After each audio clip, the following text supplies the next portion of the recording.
Bismillah ve salatu ve selamu ala Resulillah ve ala alihi ve sahbihi ve men vala. Bugün Celaleddin Suyuti'nin Halifler Tarihi namlı kitabındaki dersimizin devamında Umayyalı sultanlarının 9.'si Yezid ibn Abdülmelik ibn Mervan ibn Hakem Abdülmelik'ninki yani oğludan halife boğan 3. oğlu da bu. Bu şedemdeki devriyle tanışıp çıkmış. Bu adam Hicriye 101. yıldan 105. yıllıkça yani 4 yıl devir sürgende.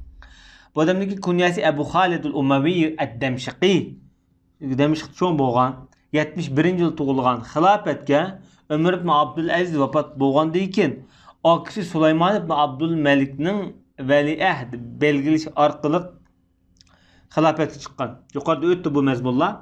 Abdurrahman ibn Zeyd ibn Eslem şundaqlaydı. Yezid halife boğan vaxtıda o dedi ki biz Ömer ibn Abdülaziz'ninki tutmağa yolunu mağamisinde adil, şundaq yaxşı şekilde mağamiz, şundaq minla depti de.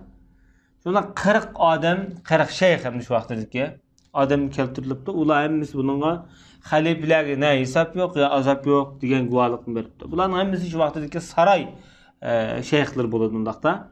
İbn Maci şundaq deydi. Ömer ibn Abdülaziz vefat bo'lgan vaqtida Yezid mundaq depti. Azburay xuda Ömer Allah menden mahiyet ben emez. Yani degene men Ömer kılgan kıla alayım men bu. Yani Allah men bu muhtaç değil demekçi de. Bu adam Ömer ibn Abdülaziz'ninki yolu da 40 gün mene devam etip keyin bu yolunu terk etken deydi. Davamlaştırıp bulanmagan. Selim ibn Beşir degan alim şundaq deydi. Ömer ibn Abdülaziz Yezid ibn Abdülmelik'e xat yazgan. Sekretlik vaqtida. Selamun aleyk. Allah'ın sana salamı olsun. Hem de xulası kelam. Men ölüp gitgandek turma. Muhammed Aleyhisselatü Vesselam'daki ümmeti de hakkında Allah. Yani bu söz kana vaqt deyildir ya vaqtida bir xil ayetdi. Muş ümmet qarta taqva buluş, Allah'tan qorqush teşebbüs qılıngan sözde. Sen dünyani tashlab ketsa sen mi deydi. Sen maqtamaydigan adamning huzuriga.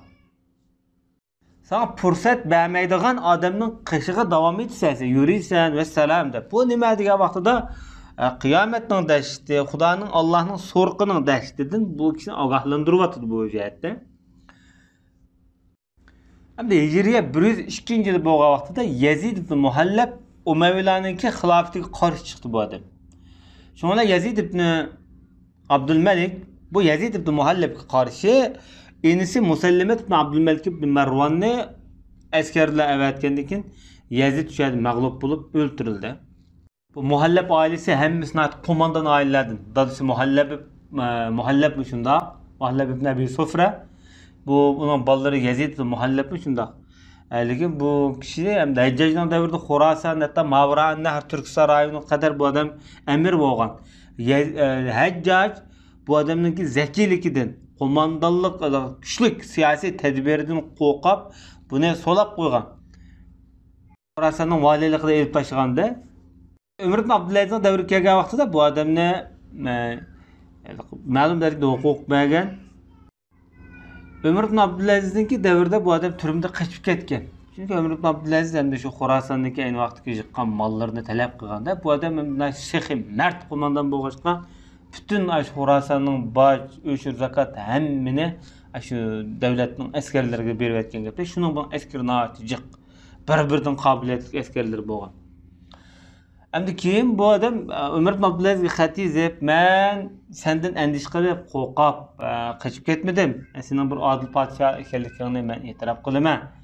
Ammo lekin sen o'lib ketib qolsang, meni sening o'rningga chiqqan Yazid ibn Abdülmelikning o'ltirishdan ensirayman" degan. Chunki Yazid ibn Muhallab bilan Hajjaj oilasi orasida notiq ig'ir bir adovat bor. Chunki Hajjaj bak o'chkurdi buni Yazidni. Ma Yazid ibn Abdülmelik bo'lsa, Hajjajninki singlisining bolasi bo'ladi. Bular hamda mushu jihatdan masalan o'zinki ona taraf tog'isniki tarafini qilibdiki deb ensirab bu odam qochib ketgan. Degandek mushu Yazidninki qulida Karbalaga yaqin Aqr degan joyda o'ltirilgan. Shuning uchun İmam Kelbi shunday dedi. İmam Kelbi mush arablarniki nasab tarixini yozgan eng mashhur olimlarning biri. Men cho'ng bo'lsam, xalqlar vaqt shunday deyishdi ekan dedi. Bani Umayya, yani Umayyalar jamiyati Karbala kuni dinini, Aqr kuni sex mardlikni qurbon qilib yo'qotgan dedi. Bunda degeni mesela İmam Hüseyin Kerbala'da öldürülgen. Bu mu Umayyalar devrinde yüz bergen vaka. Yani bunu temsil kılmakçı. Kerbala'daki akır günüde Yazid ibn Muhalleb'ni öldürgen. Yazid ibn Muhalleb Araplarning ichidagi dağınlık sehim mert adam bu. Endi Yazid ibn Abdülmelik ibn Marwan Hicriye 105 yılı Şaban ayının ahırda ölüp ketgende. Endi bu adamning zamonidagi mushu 4 yil jarayonida ölüp ketgan mashhurlardan Zahhak ibn Muzahim. Bu zat bo'lsa ayni davrdagi dağınık mufassir tabiin ko'p hadislarni rivoyat qilgan. Hadis olimlaridan mushu 6 hadis kitoblarining ichida 4 mashhur hadis kitoblari bu odamniki hadislarni o'z kitoblarida bayon qilib chiqargan. Imom Zahabiy rahmatullohi alayhi sifatlab bu odamni o'zi rastgil odam edi. Bu ayni davrdagi ilm irfon buliq edi deb sifatlaganda. Bu adamınki asli tigi Belak'tın. Belki Türk buluşu mümkün. Çünkü bu adam Semerkant, Bukhara, Belak'ta yaşayan. Belak hem şu aynı vaktada Türklerdeki kolunda. Özü aynı devirde şu özünki alim vakitlerde küçük bir tahfiz içip, mesela küçük bir mektep içip, şu yerde ballağa Kur'an öğütüdüğün, hadis öğütüdüğün, müştah işlerle şoğullanılan.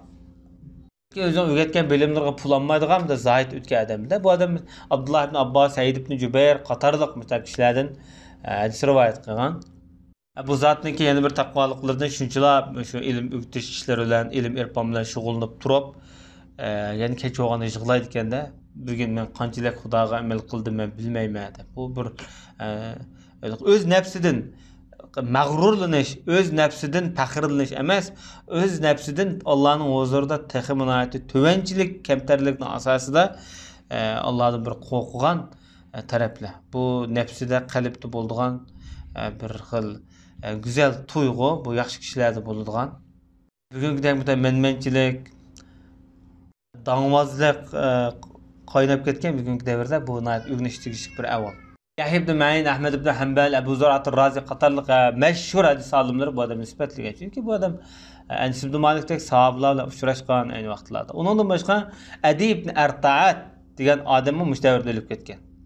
Bu Adi ibn Arta'atmi o'zi arablarniki shu Fazar qabilasidan Hijra 102-yil o'lib ketgan, milodiy 720.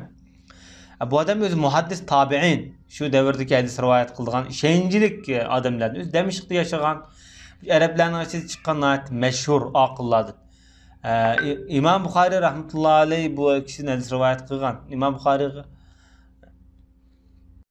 İmam Buxoriyni bevos ko'rishmagan. İmam Buxoriylar ikkisining oralig'ida shu 150 yillik vaqt bor. Lekin bu odamning hadislarini İmam Buxoriy vasiylik holatda o'z kitobida bayon qilib o'tgan.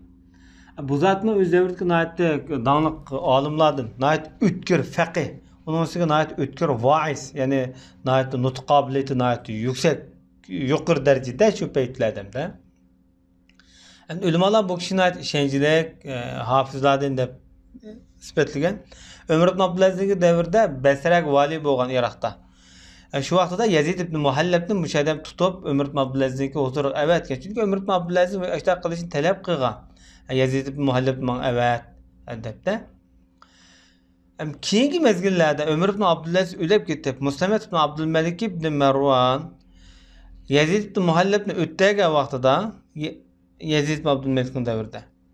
Bu Yazid ibn Muhallebning o'g'li Muaviya ibn Yazid ibn Muhalleb bu ko'rib, bu Adini shu o'ltirgan. Adini va baldini o'tirib o'tgan. Endi dadasinki, dadamni musho tutib avatib turib, mushta o'ldi deganda bana qilib, musho odam o'tirib o'tgan. Ondan başqa Abul Mutawakkil Naci degan bu adamı müştavirda, yani 102-yil o'lib ketgan. Bu kishiniki ismi Ali ibn Davud, ismi bilan mashhur. O'zi shu davrdagi bir muhaddis, bu kishi muhaddis rivoyat qilgan. Endi birdek ulamalar hammalar bu odamniki ishonchlik ekanligiga birdeklik ega. Ondan başqa mashhurlardan hamda Ata ibn Yasar, bu adam Hijriyaniki 103-yili o'lib ketgan, 29-yil tug'ilgan. Bu odamni ayni davrdagi Madinada yashagan tabiin bo'lib, nayt ko'p hadislarni rivoyat qilgan muhaddis. Onun ustiga masalan dadisi Yasar o'zi Paris. Paris bilan bo'lgan urushda asir ilingan dadisi. Mushu adam hamda Maymuna radhiyallohu anhaniki quli tarbiyalanganda, Çünkü dadısı Meymune radhiyallahu anh'ın hizmetçisi. Kulu oludundakta. Endi muşu Medinedeki ilmi muhit, muşu takva bir muhitdi çoğu boğaçka bu Ata ibn Yasar öz sahabalardan nurgun hadislerini tanışıp, tabiilerden okup, Peygamberimizin mescidde davamlıq ders öğrenip, ahırda muş Medinedeki dağınık ulemaga aylangan. Hatta şu sahabalar ba vaqtda musulmonlarga nurgun tarihi vaqaliklarni so'zlab turadigan bir munda merce'i, yani munda tutquluq ulemalar qatorida sanalgan-da bu adam. Bu kişi nurgun sahabalardan hadis rivayet kılgan mesela Ebu Eyyub el-Ensari, Zeyd ibn Sabit, Ayşe radhiyallahu anha, Ebu Hureyre, Usame ibn Zeyd, Ubey ibn Ka'b, Abdullah ibn Mesud, Katarlık hem de Abdullah ibn Salam deyimiz. Şu katta büyük sahabalarının ki hemmisinin bu adam hadis rivayet kılgan. Bu adamdı mı? Hadis rivayet kılgan kiyinki şagirdlerine aitti. Köp.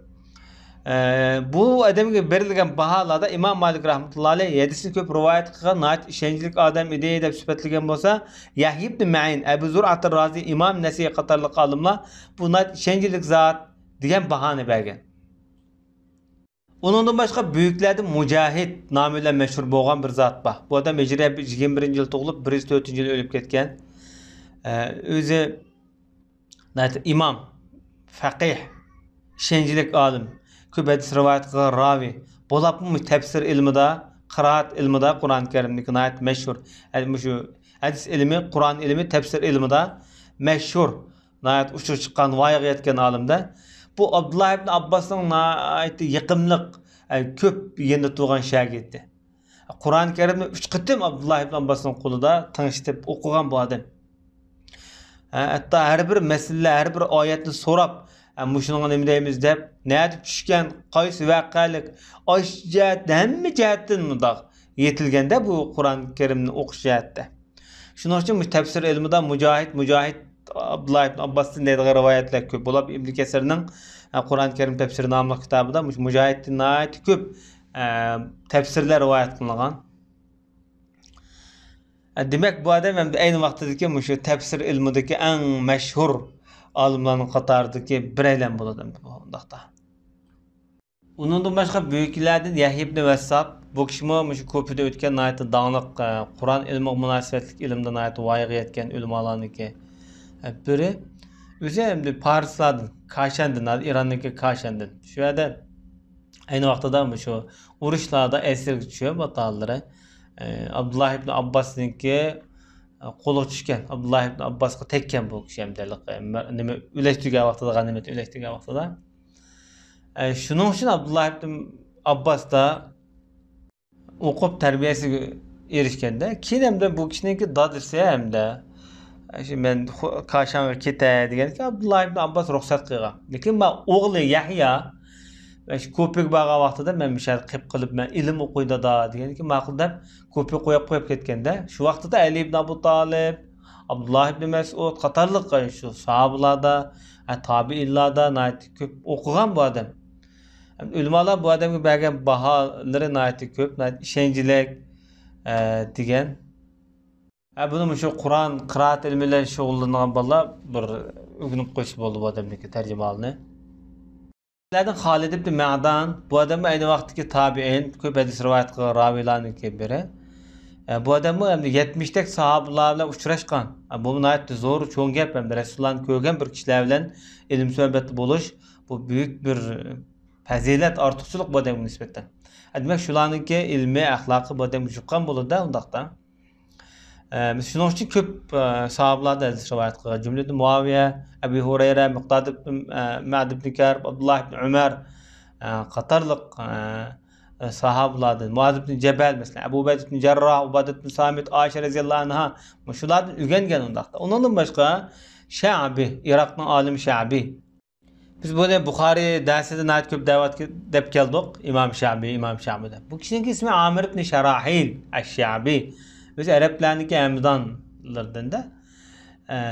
Bu kişi hem de Hicriye'ninki şu 100. yıllar etrafında Yezid ibn Abdülmelik'in devrde ölüp ketken. Bu adam aynı devrdeki muhaddis, faqih tabi'inlardan. Ömer ibn Hattab'ın devrde tuğulup şu devrde çoğun olgan. Ondan başka hem de bu adam Medine'de jiq tug'an ekanda, ko'pi tug'ilgan bo'lsa-mu, Medine'da makon tutib, shu yerda tug'an deydi. Shu yerda nurg'un ulamolardan hadis o'rgangan undaqda bu odam. Abdülmelik ibn Marvanning davriga kelgan vaqtida Bizantiya, Rimga bu odamni elchi qilib davlatga vakolatdan elchi qilib avatgan bu odamni. Umar ibn Abdulazizning davrida qozi bo'lgan bu odam. Chunki shu davrlarda tafsir, fiqh ilmida nihoyat mashhur cho'ng olimlardan, hatto shu ahli kitoblardan Yahudi, Xristianlarning shu olimlardanmi dars o'rganganda, yani musulmon bo'lgan olimlardan, undaqda. Shu sirat ilmida, payg'ambarimizning tarjimal tarix ilmida nihoyat mashhur. Bu odamni Kufada o'lib ketgan. Undan boshqa buyuklardan hamda Abdurrahman ibn Hasan ibn Sabit, bu kishi tabiin shoir. Dadisi payg'ambarimizning buyuk shoir Hasan ibn Sabit bo'ladi. Mushu kishi hamda mushu davrda o'lib ketganda, bu kishining onasi kim edi degan vaqtida payg'ambar sollallohu alayhi vasallamga Iskandariyaning ayni vaqtdagi podshohi Muqavqis ikki dedekni avatgan. Birisi Mariya, biri Sirin. Mariyani payg'ambarimiz o'zi gap qilib, Sirinni Hasan ibn Sabit qilib bergan. Mana mushu Abdurrahman shu Qibti Misrlik ayoldan bo'lganda, bular ham da o'zi Ansarilarningki Hazrat qabilasidan bo'ldi. Madinada turib, shu Madinada o'lib ketgan. O'zi dadasiga o'xshash katta shoir bo'lgan bu odam ayni vaqtida. Onun ustiga bir qism hadislarni rivoyat qilgan, lekin ko'p hadis rivoyat qilmagan hamda. Bundan boshqa buyuklardan Abu Qulabatul Jarmi. Bu zatmi o'z davridagi shu davrda o'lib ketgan, 104-yil o'lib ketganda, shu Yazidniki davrida. Anat ishonchli faqih tabiin ko'p hadislarni rivoyat qilgan muhaddislardan sanaladi undaqda bu odammi. Hamda Hijriya 103-yili Yazid ibn Abdülmelikning davrida o'lib ketgan yana bir buyukimiz bor. Bu kishi Abu Burda ibn Abu Musa al-Ashari. Dağlıq sahabe Abu Musa al-Ashari'ninki oğlu Abu Burda. Bu o'z davridagi Kufada yashagan nihoyat mashhur tabiin faqih. Ko'p hadislarni rivoyat qilgan. Hajjajning davrida Kufaniki qozilik mansibida o'tgan bu odam. Qozi bo'lgan. Ba'zan bu kishiningki ismini Haris deydi, ba'zan Amir deydi. Lekin Abu Burda nomi bilan nihoyat mashhur. Yani bu to'n degan gap, to'nliq degan gap. Nimishqa deganda bu dadisi bu kichik vaqtda tug'ilgan vaqtida shu saralar avatib, shu yerda inikan tepib emitgan shu yerda. Sen cho'ng bo'lgandan o'zi ekkaganda bir jo'g'a bir to'nga yo'gab qo'ygan bu balni. Shunga bilan Abu Burda o to'liq balam deb mundaq mashhur bo'lib ketib, shunga Abu Burda nomi ismidan bakrak mashhur to'nilib ketgan. Bu kishi hamda muhaddis bo'lish sifatida masalan dadasi Abu Musa al-Ashari, Ali ibn Abu Talib, Aisha raziyallohu anha, Huzayfatul Yamani, nihoyat taniqli katta sahobalardan hadis rivoyat qilgan. Lekin bu odamniki shogirdi yomonjiq, ajoyibjiq. Şunu biz bunu sanab bulanmay qo'yib qo'ydik hamda. Bu odamga ulamolar hamda baho berib, ishonchli ko'p hadis rivoyat qilgan, rostchilik ishonchli odam deb sifatlagan. Hamda undan boshqa o'lib ketgan buyuklar nihoyat ko'p, lekin bu yerda to'xtaymiz. Shunday qilib biz bugun Umayyilar sultonlardan 9-xalifa Yazid ibn Abdülmelikninki davri bilan tanishib chiqdik. Mushundan bilan bu odamning hayoti oxirlashdi. Ata Umayyilarning 10-xalifasi bilan tanishib chiqamiz. Sallallohu alayhi nabiyina Muhammad va ala alihi va sahbihi ajmain.